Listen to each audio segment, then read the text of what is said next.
If I could ask everybody to please take their seats. If you're still mingling, come on back inside. We're going to get the program started. We're going to kick off the second half of our program today with a conversation led by Rachael Bade, the Capitol Bureau Chief and senior Washington columnist for Politico, in conversation with Senate Commerce Committee Chair Ted Cruz.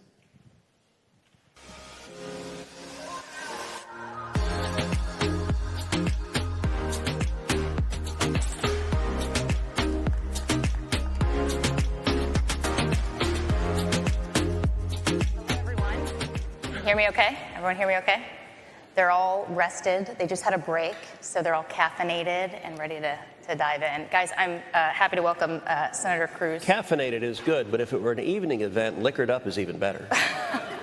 Can we maybe start that a little early today? We could all use a drink these days, let's be honest.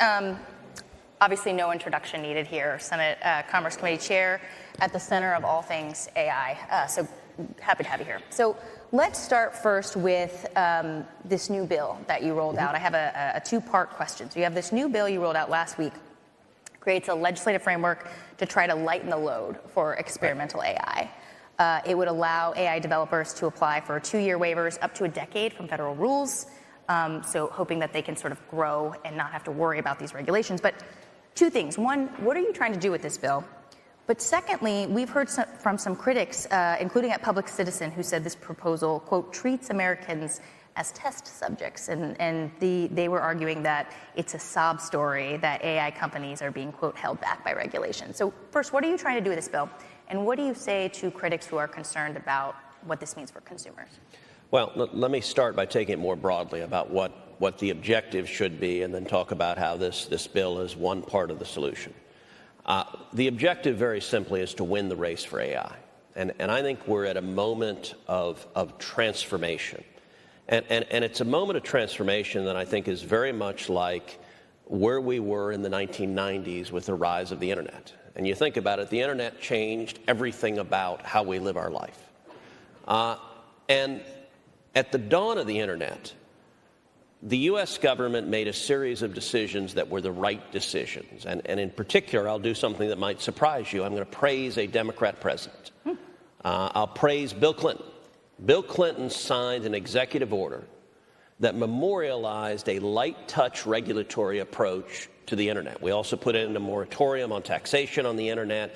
And the Internet at the time was this nascent technology that was just coming into existence. At the same time, Europe took a dramatically different approach, and the EU put in place a heavy regulatory approach, a prior approval regulatory approach. The consequences of that fork in the road have been utterly transformational. Here's an amazing statistic. In 1993, the economy in the EU and the economy in the United States were virtually identical. Today, the United States economy is more than 50% larger than the EU. And there are two drivers of that: tech and the shale revolution. That's it. So that we made the right call in the 1990s, 30 plus years ago. We are at a similar inflection point. And I believe AI is going to be even more transformative than the Internet is. It's going to change everything about how we live our lives. Yeah. And from my perspective, I want to make sure we don't make the mistakes that Europe made. If you look at, there are virtually no major tech companies in Europe. They just missed the tech revolution, and that is driven out of the United States, and that has produced jobs and productivity. AI right now, we are in a race with China, and if we lose the race to China on AI, the consequences will be devastating. They'll be devastating for jobs in the United States, they'll be devastating for prosperity in the United States, and they'll also be devastating for global values, because whoever wins the race for AI, that nation's values are going to be reflected in AI. If China wins the race for AI, AI will be a tool for global surveillance and control as carried out by a communist nation. So we cannot lose that race. And China set an audacious goal of winning the race for AI and having AI embedded in 90% of their economy by 2030. What's the regulatory sandbox bill?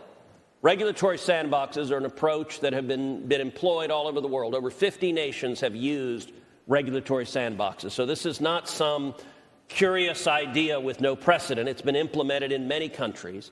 The idea of a regulatory sandbox is that when you have new innovation, you create an ability to ensure that the regulatory system doesn't prevent that innovation from occurring. And so the regulatory sandbox, this is an idea, by the way, President Trump has proposed as well. It's part of President Trump's AI framework, and so I'm drafting the legislation that is reflected in what the president has called for. This would let innovators go to regulators and ask for either an exception or modification to existing regulations to allow them to innovate. What does that mean? Let's take a look at something like aviation. Our existing aviation rules were designed in a world where the only possible way to fly was with manned aircraft.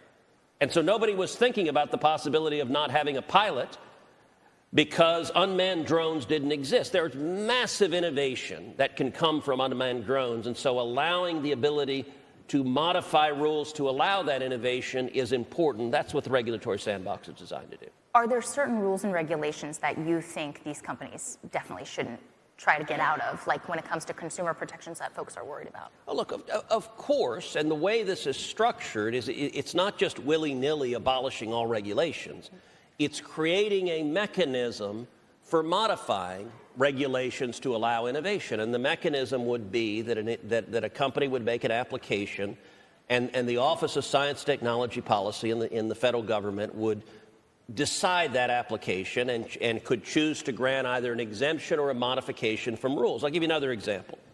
The United Kingdom has allowed modifications to their rules governing health care, and they have seen, by using AI, a tripling of the rate of moving to independence from stroke victims. So they've seen massive health benefits by analyzing how you get back to functional independence after a stroke. That kind of innovation, I think, is critically important, and if we end up hamstringing our innovation in the United States, China's not hamstringing what they're doing.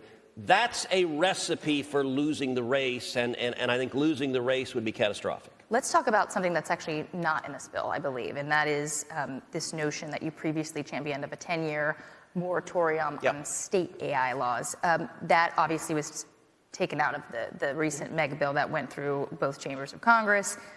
Is that dead, or do you have a comeback here with this issue? Where are talks on this matter?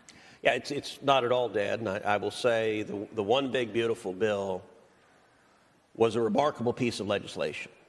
In my view, there are more conservative victories in the One Big Beautiful Bill than any legislation that has ever passed into law. And it's astonishing, everything that was accomplished in that bill. I will say in the course of that bill, I was privileged as chairman of the Commerce Committee to write major portions of that bill.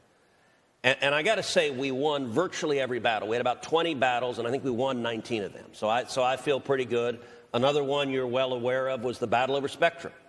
And I will tell you, I said at the outset, we are going to authorize a spectrum auction. We're going to put a spectrum pipeline in this bill, and nobody in this town thought that was possible. Yeah. In fact, I sat in the Speaker's office, and Mike is a long-time and good friend, and I said, we're going to put spectrum in this, and Mike laughed in my face. He literally laughed at me. He said, Ted, there's no way on earth I can get spectrum through my defense hawks in the House. That ain't going to happen. There's a good behind-the-scenes story right there about your lobbying campaign, it sounds like. Yeah. There's a whole lot, and it was tooth and nail.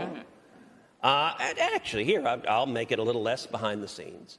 So the process as we went through, the very end of it where we cut the deal, so the pipeline bill that I had for a long time allows for the auction of 600 megahertz and mandates, actually, the federal government auction 600 megahertz. And there was a big fight over exceptions, and DOD and the intelligence community wanted exceptions. I didn't want exceptions. The final negotiations happened on the floor of the Senate, which that doesn't often happen, and it was not on the microphones and on C-SPAN. It was just standing in the back of the floor of the Senate. And I was there with Roger Wicker, the chairman of the Senate Armed Services Committee, and with Tom Cotton, the chairman of the Intelligence Committee. And we negotiated the final deal. And Deb Fisher and Mike Rounds were there too, and they care a lot about this issue. And at the end of the day, they really wanted exceptions. I did not. And as we're arguing, we ended up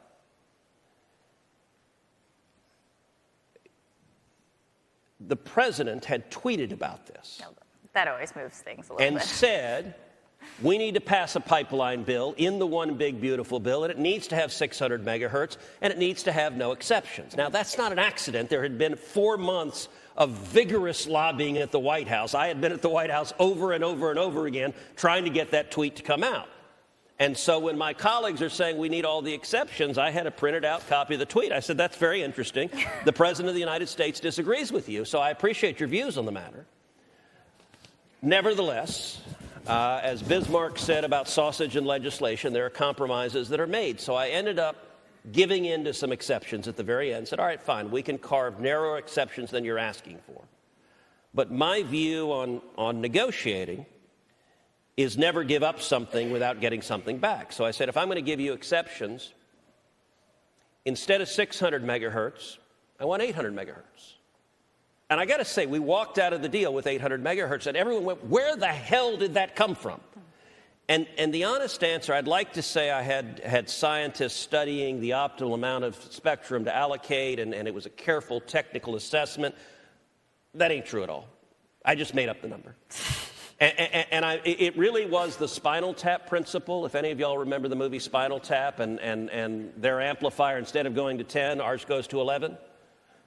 There's 800 megahertz because 800 is bigger than 6. And that sounded like a good number to you. Yeah, so I said, all right, fine, you want exceptions, give us 200 more megahertz. But look, and by the way, the next day, I get a call in the morning from President Trump on my cell.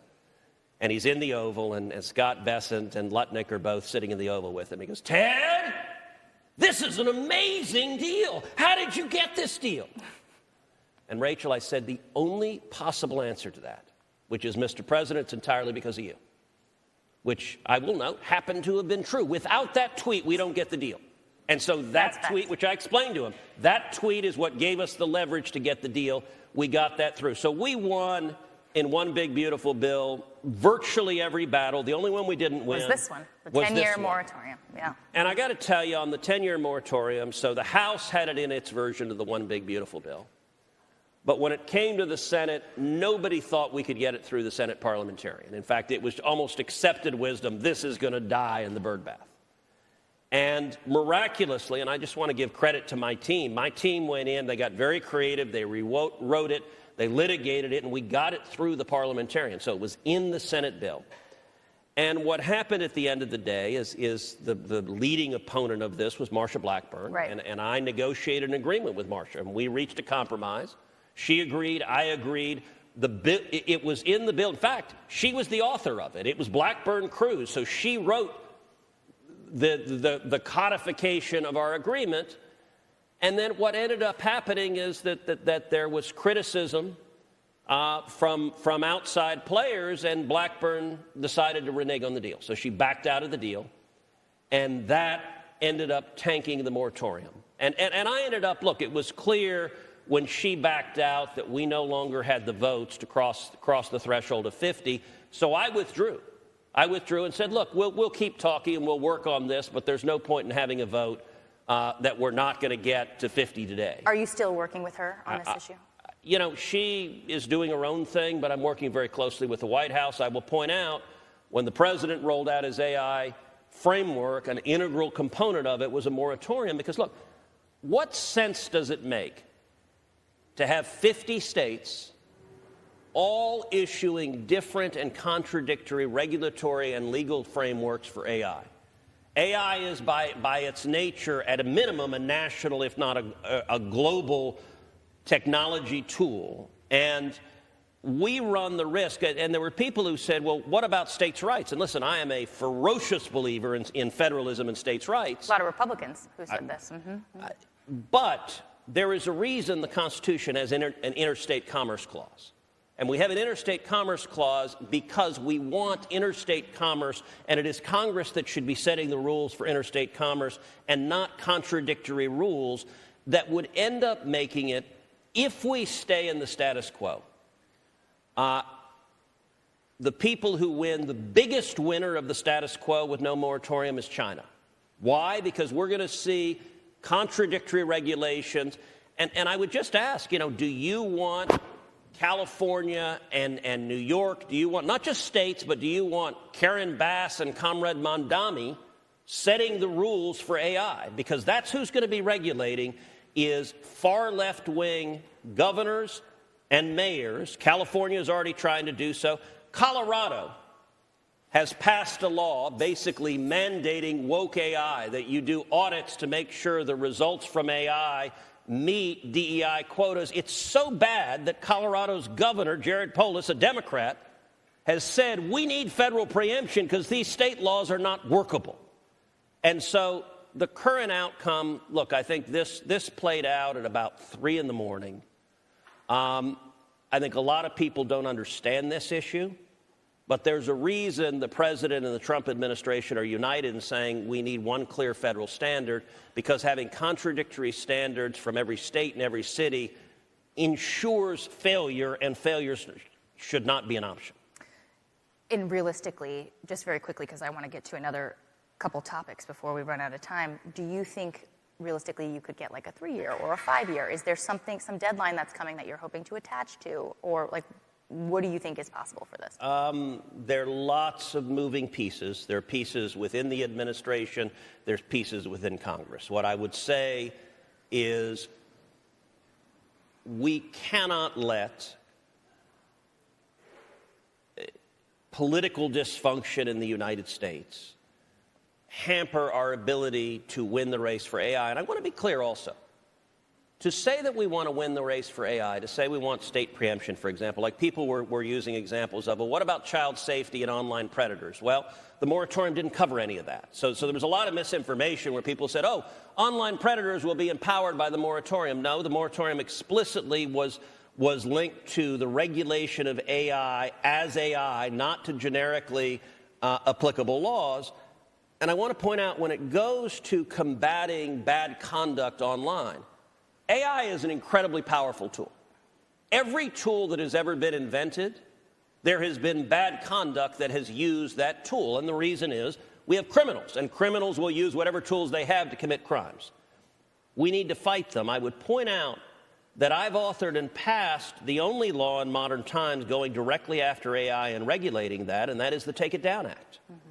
Now, the Take It Down Act goes after non-consensual intimate images, 2 kinds. Number 1, real images, so-called revenge porn. You have a couple in an intimate relationship, they take pictures or videos of each other, and then they have a breakup and one or the other is ticked off and releases those pictures or videos to the world.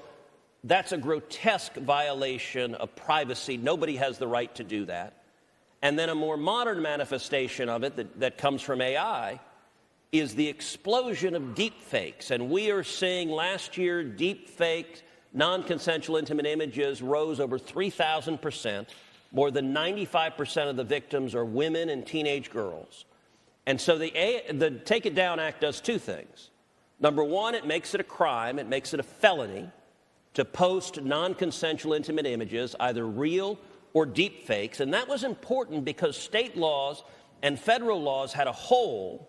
So, for example, if you posted, as was happening frequently, deep fakes of a teenage girl that appeared to be naked but were not, that was not child pornography. Because it was a deep fake, it didn't meet the legal definitions for child porn.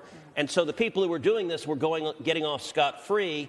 Now there are consequences. It's a felony. And then secondly, the Take It Down Act puts a legal obligation on the tech platforms to immediately remove that content. And so that's an example where absolutely we need legislation and we need regulation for AI, but it needs to be targeted to real problems rather than just a brooding omnipresence in the sky of a giant regulatory system preventing innovation.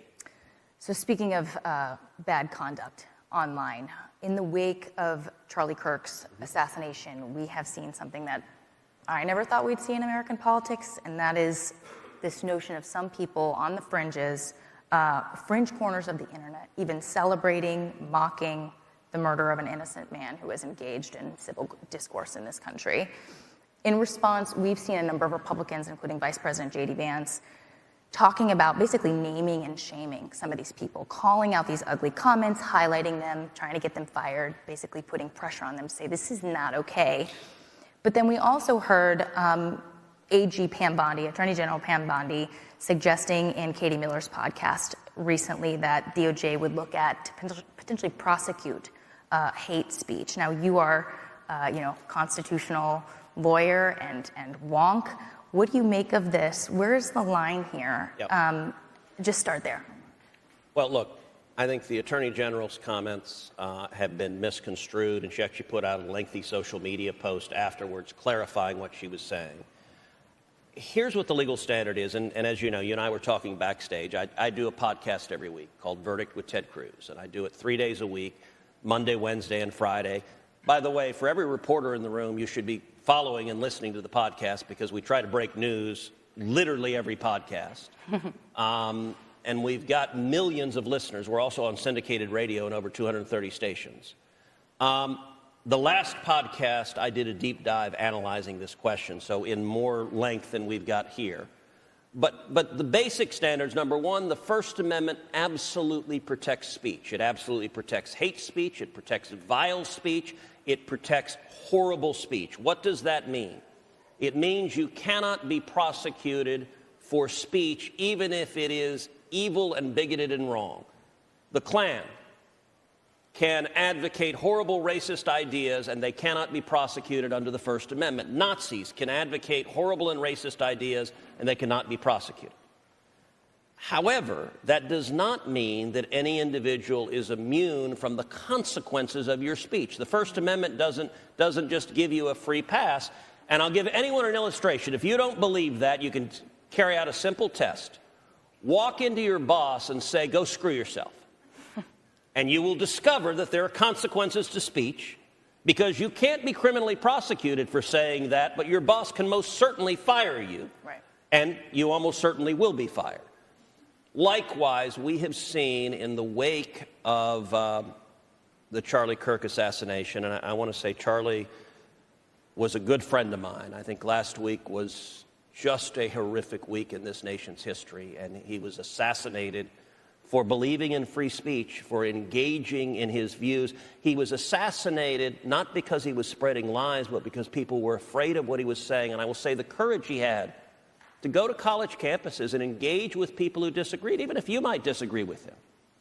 He would engage in civil debate, going back and forth. That is the very finest of the traditions of our First Amendment.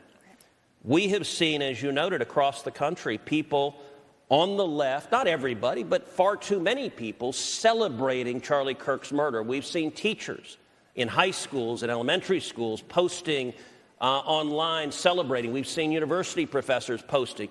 In my view, they should absolutely face the consequences for celebrating murder. And I'll give an illustration. Let's say you're a student at a university, and you decide to go to your university and dress in a Klan outfit and burn a cross and advocate for murdering African Americans. Under the First Amendment, you cannot be prosecuted for that. So you will not go to jail for doing that. But you know what? You absolutely can be expelled for that, and you should be.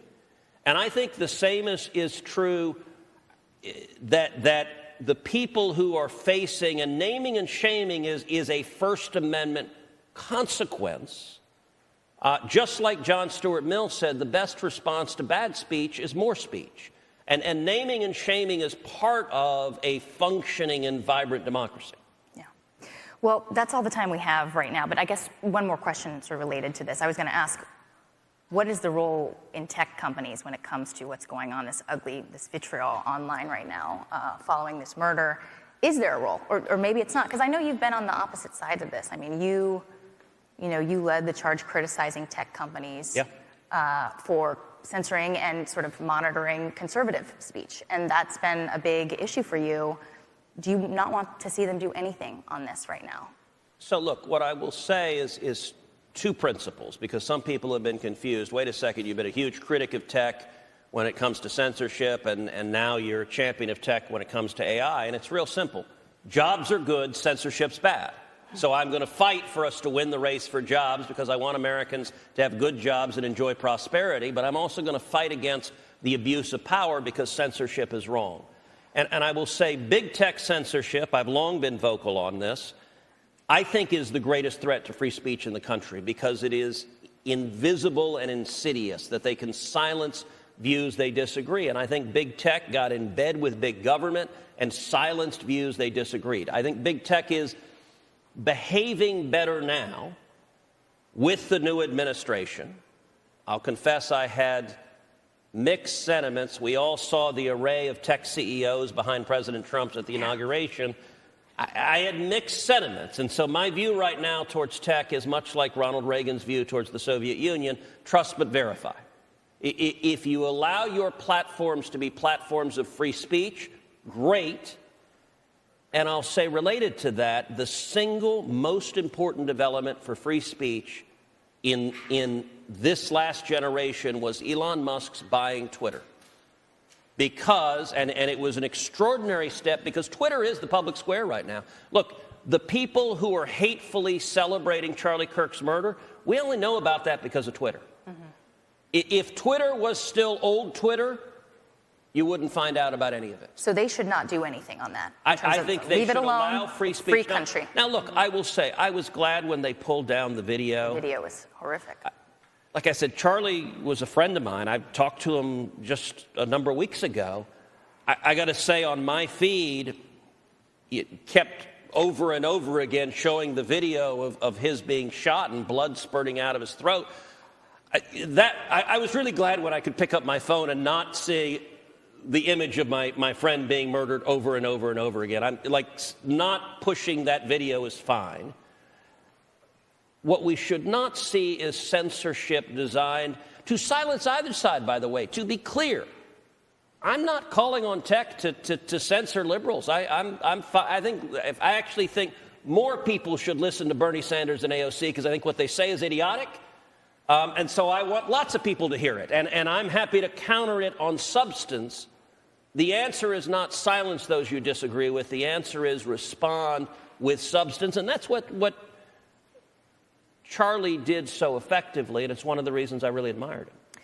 Thank you, Senator. That's all the time we have for. Thank you. Thank you.